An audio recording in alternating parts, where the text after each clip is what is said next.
എല്ലാ പ്രിയപ്പെട്ടവർക്കും ലക്ഷ്മി പൂജ ടാരറ്റ് അബണ്ടൻസിലേക്ക് സ്വാഗതം.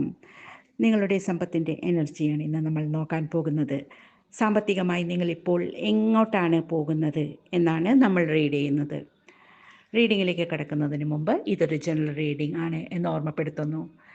ഒരു ജെൻഡർലെസ് ടൈംലെസ് റീഡിംഗ് കൂടെ ആയതുകൊണ്ട് നിങ്ങൾ ഏത് സമയത്ത് കാണുന്നുവോ ആ സമയം മുതൽ നിങ്ങൾക്കിത് റെസനേറ്റ് ആവാൻ തുടങ്ങുന്നതായിരിക്കും.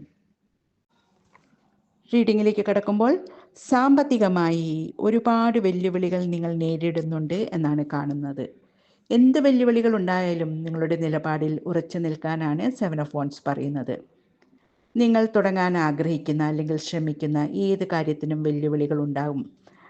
നിങ്ങളുടെ ആഗ്രഹങ്ങൾ നേടാൻ സമർപ്പണ മനോഭാവമാണ് ഇവിടെ ആവശ്യം.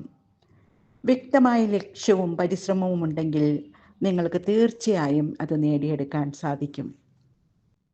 ഒരു കാര്യത്തിലും എടുത്തു ചാടി തീരുമാനമെടുക്കരുത്.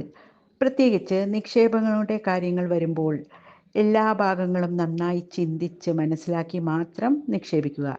ക്ഷമയാണ് ഇവിടെ ആവശ്യം. പൂർവീക സ്വത്ത് സംബന്ധിച്ച തർക്കങ്ങൾ നിലനിൽക്കുന്നുണ്ട് എന്ന് കാണുന്നു. ആദ്യം സ്വന്തം മനസ്സിനെ ജയിക്കാനാണ് നിങ്ങൾ പഠിക്കേണ്ടത്. അപ്പോൾ മറ്റുള്ളവരിൽ നിന്നും ഉണ്ടാകുന്ന പ്രശ്നങ്ങളൊക്കെ നേരിടാൻ നിങ്ങൾക്ക് കഴിയും.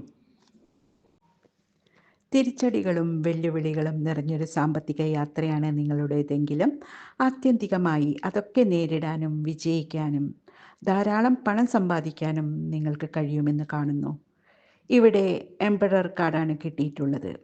ഉറപ്പുള്ള സിംഹാസനത്തിലാണ് അദ്ദേഹം ഇരിക്കുന്നത്. തീർച്ചയായും നിങ്ങൾക്കുണ്ടാകുന്ന സാമ്പത്തിക നേട്ടങ്ങൾ സ്ഥിരതയുള്ളതായിരിക്കും എന്നാണ് സൂചന. അപ്പോൾ പ്രിയരെ, ജീവിതത്തിലെ ചാലഞ്ചസ് ഒക്കെ ധൈര്യത്തോടെ നേരിടൂ. നല്ല ക്ഷമയും അർപ്പണ മനോഭാവവും വേണം നിങ്ങൾക്ക് ചെയ്യുന്ന തൊഴിലിൽ. നിങ്ങളുടെ അധ്വാനത്തിൻ്റെ ഫലത്തിനൊപ്പം പാരമ്പര്യ സ്വത്തും നിങ്ങൾക്ക് അനുഭവിക്കാൻ കഴിയും എന്ന് ഇവിടെ കാണുന്നു. ജീവിതത്തിൽ വളരെ വലിയ ഉയർച്ചകൾ, സാമ്പത്തികമായും മറ്റു വിധത്തിലുമെല്ലാം വളരെ വലിയ ഉയർച്ചകൾ നിങ്ങൾക്കുണ്ടാവട്ടെ എന്ന് ആശംസിക്കുന്നു. ഈ റീഡിംഗ് നിങ്ങൾക്ക് ഇഷ്ടമായെങ്കിൽ എൻ്റെ ചാനൽ സബ്സ്ക്രൈബ് ചെയ്യാനും ലൈക്ക് ചെയ്യാനും മറക്കില്ലല്ലോ. Thank you.